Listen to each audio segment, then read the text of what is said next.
What's up, everyone? This is Bill with BLR Tuning. No tripod today, so pardon the slightly shaky video. Today what we're looking at is our brake pads for the Rawrr Mantis X and the Rawrr 72V Mantis, so the standard Mantis. These will fit both. Okay, and I'll put the part number up here that it replaces on screen, but that would be the Rawrr Mantis part number. These would be a direct replacement for those, except for these are much heavier duty than the stock standard brake pads. So these ones over here, the orange ones, these are ceramic brake pads, and you'll see links in the description below to the Rawrr Mantis section on our website. You can order the ceramic brake pads. You can order one set, that would be for the front or back wheel, or you can order 2 sets of them, and that would be for the front and back wheel. Okay, and then these ones are a copper fiber material, upgraded brake pads, still better than the stock factory pads. They will outlast the factory pads. But these are going to be cheaper than the ceramic.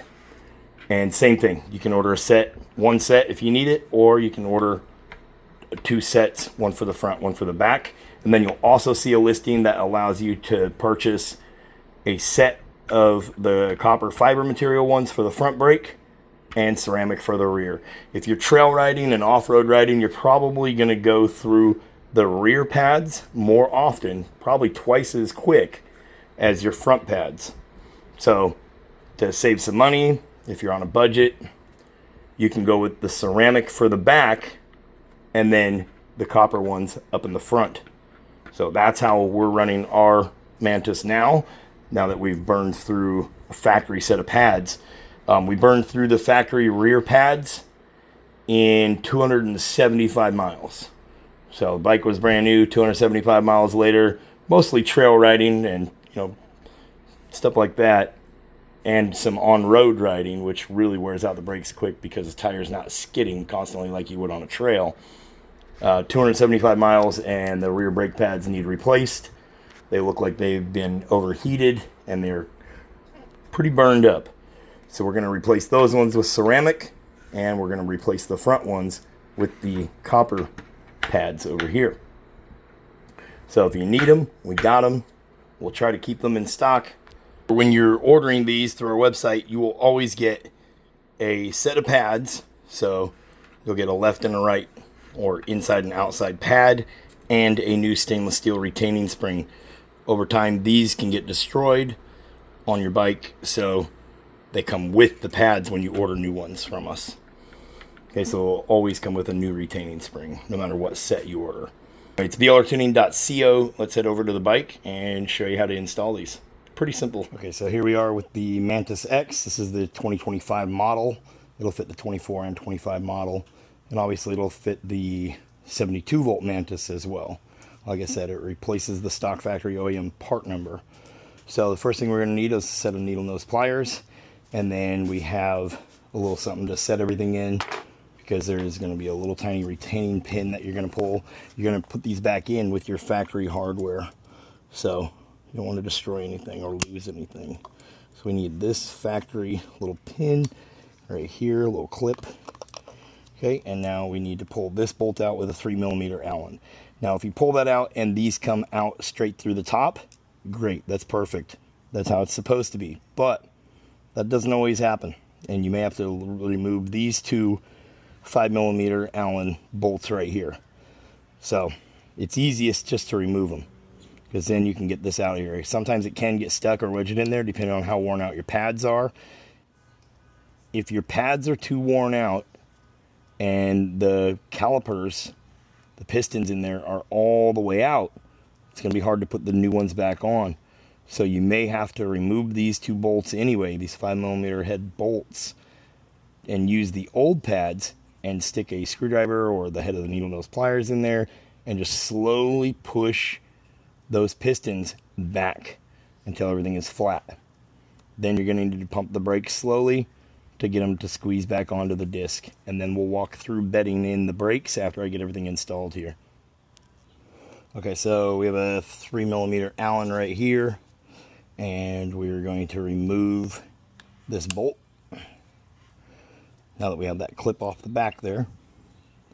So we need this bolt out, and that should release the discs, or the pads, right, and the spring and everything. This bolt is what goes through there. But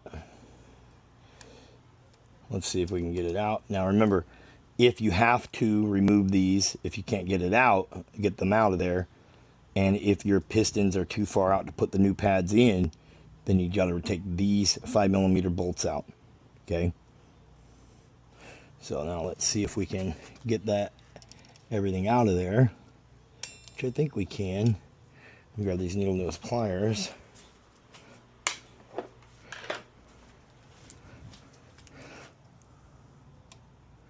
Okay, and even though our little retaining clip here, and there goes one pad, fell at the bottom.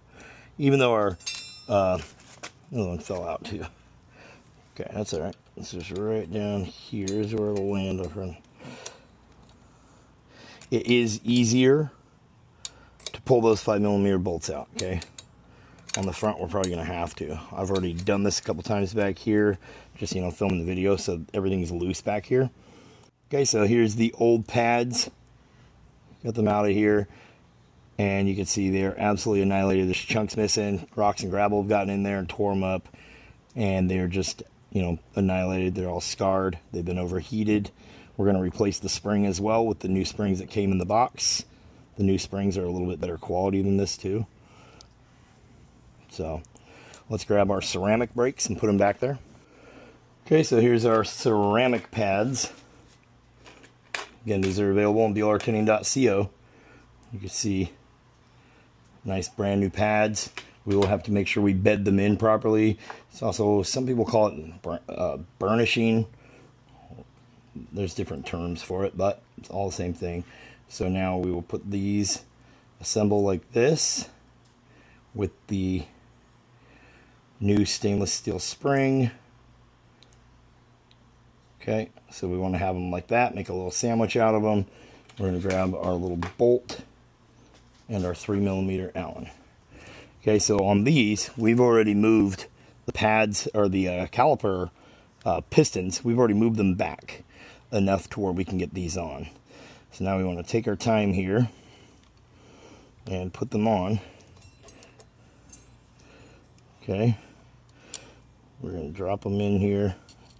Get this guy sitting up against them, and we're just going to move down slow. If you drop them, you're going to have to start over because they're going to find their way down quite a ways. Okay, got it through there, through there, through there. That's how it should go. That one bolt is what holds them in. Tighten this guy up. Just snug, don't over tighten it. Okay, T-handle works really good. It's a 3mm Allen. And now we're going to put our little pin back on, and then we're just going to pump the brakes a little bit slowly to build back up pressure so they come up against the disc. Okay, so now we got the rear installed on the front brakes. We're just going to, those ones, they kind of sit at a downward angle. So pretty much as soon as you pull that pin out and pull that bolt out of there, that 3mm bolt, they're going to either try to fall out or they're going to be stuck. It's easiest every time, front and rear, it's easiest to take those 5mm Allen head bolts out. So we're going to go ahead and do that, and then we'll get those old pads out, and then I'll show you what they look like, and then we will go over the installs pretty much the same as the rear. One thing to note when you're taking the front ones off, they do have different bolts. So one is a longer bolt, that one will go up towards the top of the rim or top of the disc, and then the shorter bolt goes towards the bottom. And you need to remember how these washers come in here, because they are beveled like this so the bolt can sit in there at an angle. So they have to be in there the right way. And it is recommended to use blue thread locker on both the front and rear of these 5mm bolts, not on the 3mm bolt. Okay, so that is what's recommended. So we'll take this part, and then you're going to have this spacer that has an arrow. That arrow is pointing down. So just remember that, okay? That 180p, you should be able to read that with the arrow pointing down right there. Okay, so let me get these out of here. Let's get this pin, or the little clip, safety retaining clip. Let's get it out and pull that 3mm out. And let's get these pads out of here. See, these pads are pretty darn wore down too. these stock pads are not the best. So any upgrade is going to help big time. And remember, we're putting the copper ones up here on the front, because we're not going to be going through the front ones as quickly as we are the rear ones. So that's one thing that we wanted to add to our website and make it so you can order a set of 2, one ceramic for the rear, one copper for the front. Okay? Or you can order 2 sets of the copper or 2 sets of the ceramic, obviously. And there'll be links in the description below for all that. This 3mm bolt out right here. Got the little safety pin out. It looks like there's some grass and stuff stuck in there. So you definitely see right here that little back pin, yeah, there's just some grass. There's gonna be debris in here, so that's fine. No big deal. So you can see how the pistons are stuck out just a little bit, and we're obviously gonna replace these pads no matter what. So what I'm gonna do is I'm gonna take this little 3mm Allen that I got. I'm just gonna push ever so slowly. A little bit of pressure. A little bit of pressure this way. You just don't want to put pressure on this line. But, yeah, there. Since they're the old pads, it doesn't matter. It's not a big deal. We're replacing them anyway. So, we're going to pop all this out. There it goes.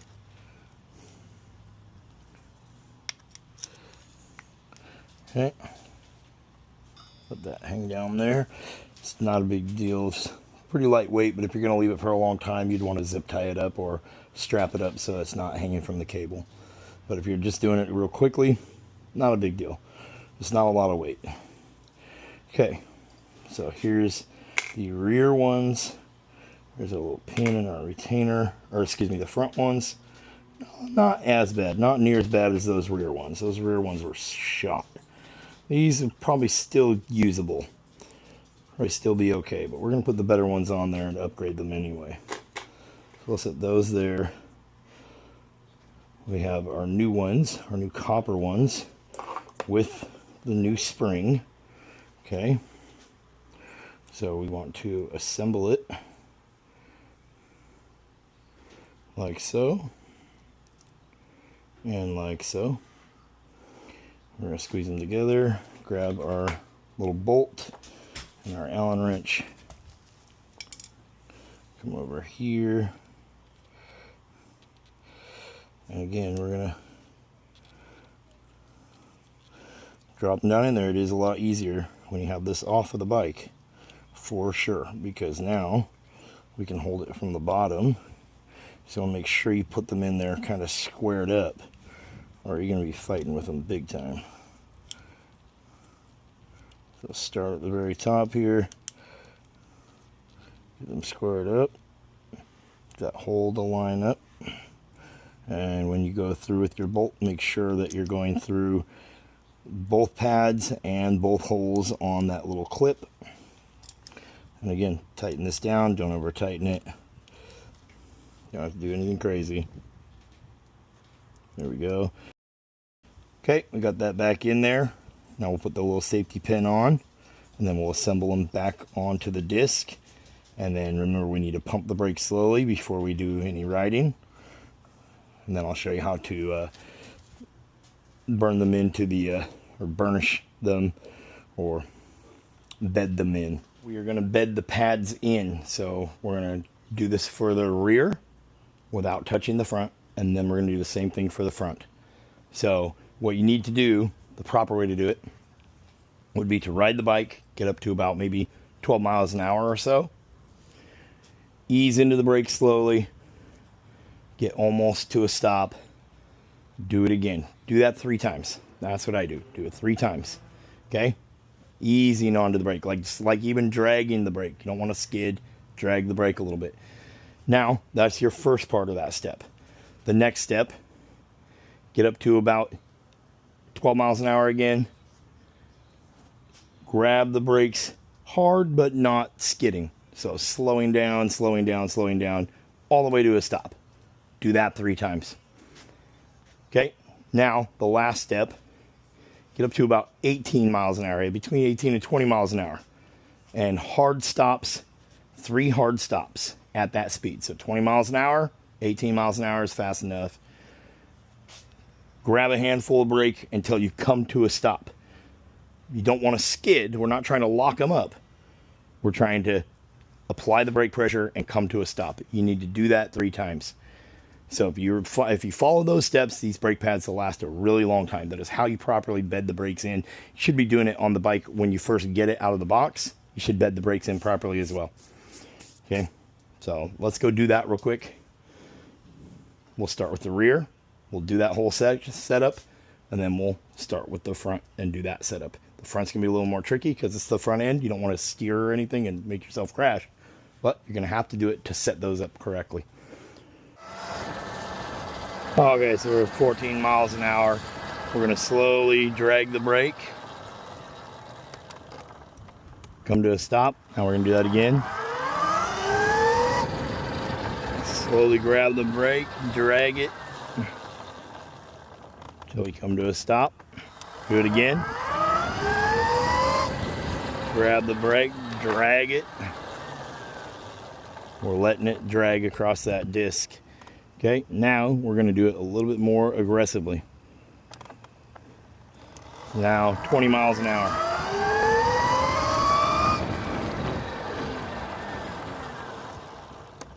Okay, do that again. It's really important for the brakes to make them bed to the disc properly.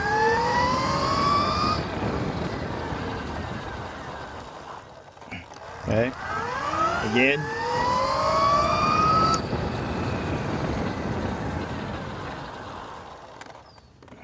Okay, now we want to be a little even more aggressive.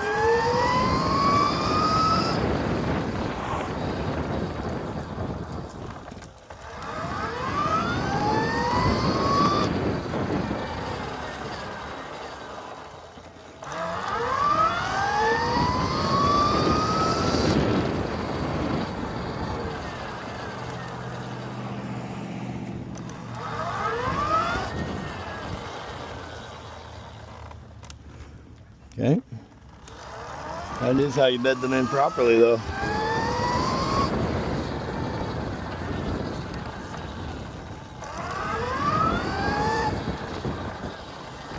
You'll feel them start grabbing more and more. Then we got to do the same thing with the front.